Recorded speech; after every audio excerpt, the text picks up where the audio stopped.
If you've engaged this guy in sex, let us tell you, because he didn't. He's HIV positive. He groomed a child online, drove to the child's neighborhood, picked him up, took him to his home, had sex with him, that he hid behind the cloak, that he used the power and the persuasion of a well-recognized minister in order to groom children, and apparently at least one adult, in order to have sex. And he took advantage of the people at the church. You know what makes me really angry? Not just about what he did. What makes me angry is knowing there are thousands more like him hiding behind pulpits, prayer meetings, and church titles. You know what predators love? Access. Schools, sports clubs, youth groups, churches, anywhere children are taught. Don't question adults. Respect the man of God. Obey your pastor. Predators don't need magic. They need access and blind trust. I know this because one of them tried it with me. When I was about 9 years old, my mom took me to church and this pastor said he wanted to pray for me privately. And while he was praying, his hand started to go under my dress. I told my mother about it and she did not believe me. So I kept going to the church anyway. A couple of years later, he tried to do it again. I was around 11 at the time. And that was when I decided I was never going back to that church. My mother shouted, she was angry, she beat me. She couldn't understand why I suddenly refused to go. And so I never told her again. And here's the part that still breaks my heart.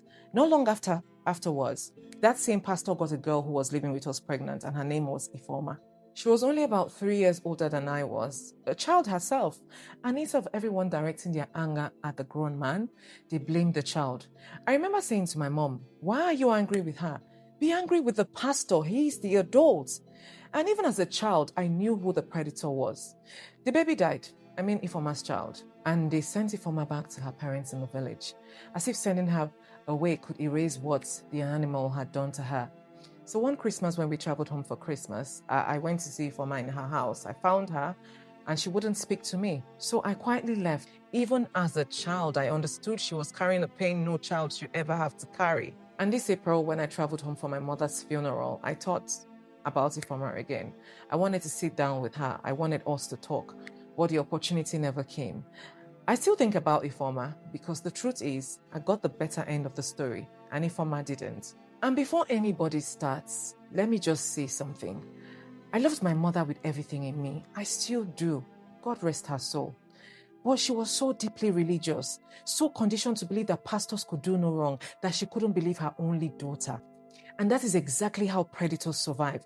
They don't just groom children. They groom their adults around those children. They hide behind scriptures, behind church titles, behind prayer, behind touch not my anointed. Meanwhile, they are touching somebody's child elsewhere. So let me say something to every parent. I don't care if he's a pastor, a bishop, an apostle, a prophet, an imam, a teacher, an uncle, a family friend. If your child says that adults touched me, believe them first, investigate second. Because if your child is lying, you can deal with that later. But if they're telling you the truth, every second you spend protecting the adults is another second your child is left unprotected. So when I watched this pastor, this so-called pastor in Florida, I didn't just see one man. I saw every predator who has ever hidden behind the pulpits. I saw every child who wasn't believed. I saw Ifoma and I saw the little girl that I used to be.